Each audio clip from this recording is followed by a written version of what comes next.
Marcos, capítulo 9. Dizia-lhes também: Em verdade vos digo que, dos que aqui estão, alguns há que não provarão a morte sem que vejam chegado o reino de Deus com poder. E 6 dias depois, Jesus tomou consigo a Pedro, a Tiago e a João, e os levou sós, em particular, a um alto monte, e transfigurou-se diante deles. E as suas vestes tornaram-se resplandecentes, extremamente brancas como a neve, tais como nenhum lavadeiro sobre a terra as poderia branquear. E apareceu-lhes Elias, com Moisés, e falavam com Jesus. E Pedro, tomando a palavra, disse a Jesus: Mestre, é bom que estejamos aqui, e façamos 3 cabanas, uma para ti, outra para Moisés, e outra para Elias.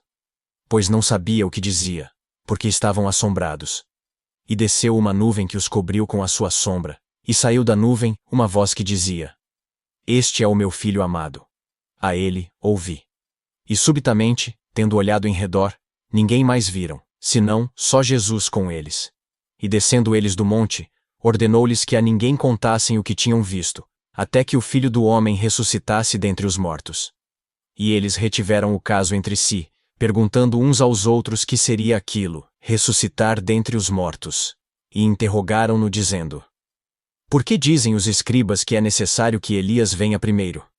E respondendo ele, disse-lhes: Em verdade Elias virá primeiro, e todas as coisas restaurará.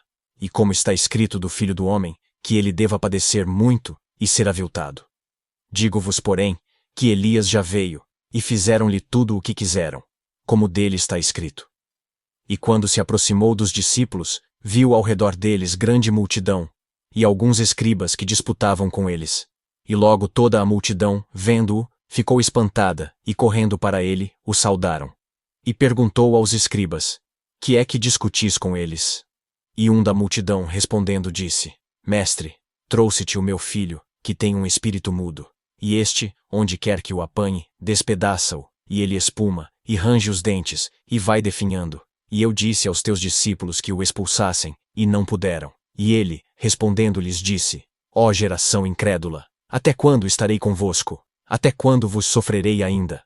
Trazei-mo. E trouxeram-lhe. E quando ele o viu, logo o espírito o agitou com violência, e caindo o endemoninhado por terra, revolvia-se espumando. E perguntou ao pai dele: Quanto tempo há que lhe sucede isto? E ele disse-lhe: Desde a infância. E muitas vezes o tem lançado no fogo, e na água, para o destruir.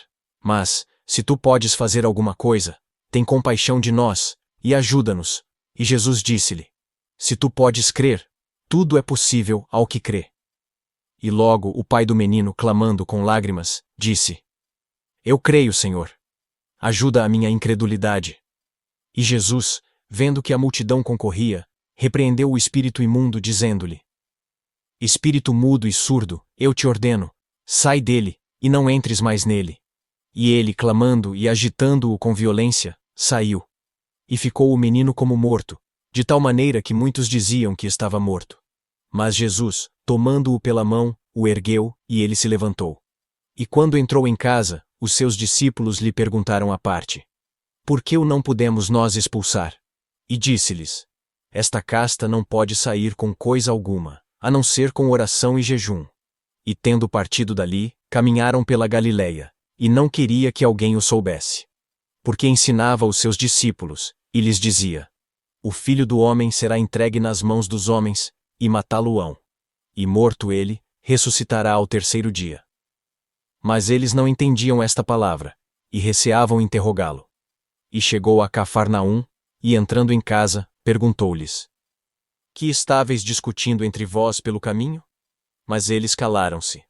Porque pelo caminho tinham disputado entre si qual era o maior. E ele, assentando-se, chamou os 12, e disse-lhes: Se alguém quiser ser o primeiro, será o derradeiro de todos, e o servo de todos.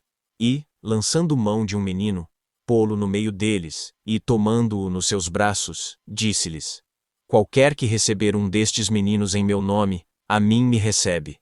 E qualquer que a mim me receber, recebe, não a mim, mas ao que me enviou. E João lhe respondeu dizendo: Mestre, vimos um que em teu nome expulsava demônios, o qual não nos segue, E nós lhe o proibimos, porque não nos segue. Jesus, porém, disse: Não lhe o proibais, porque ninguém há que faça milagre em meu nome, e possa logo falar mal de mim. Porque quem não é contra nós, é por nós. Porquanto, qualquer que vos der a beber um copo de água em meu nome, porque sois discípulos de Cristo, em verdade vos digo que não perderá o seu galardão. E qualquer que escandalizar um destes pequeninos que creem em mim, melhor lhe fora que lhe pusessem ao pescoço uma módia tafona, e que fosse lançado no mar. 43. E, se a tua mão te escandalizar, corta-a. Melhor é para ti entrares na vida aleijado do que, tendo duas mãos, ires para o inferno, para o fogo que nunca se apaga. Onde o seu bicho não morre, e o fogo nunca se apaga. Onde o seu bicho não morre, e o fogo nunca se apaga. E se o teu pé te escandalizar, corta-o. Melhor é para ti entrares coxo na vida do que, tendo dois pés, seres lançado no inferno, no fogo que nunca se apaga, onde o seu bicho não morre, e o fogo nunca se apaga.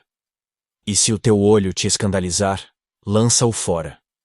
Melhor é para ti entrares no reino de Deus com um só olho do que, tendo dois olhos, seres lançado no fogo do inferno, onde o seu bicho não morre, e o fogo nunca se apaga. Porque cada um será salgado com fogo, e cada sacrifício será salgado com sal. Bom é o sal. Mas, se o sal se tornar insípido, com que o temperareis? Tende sal em vós mesmos, e paz uns com os outros.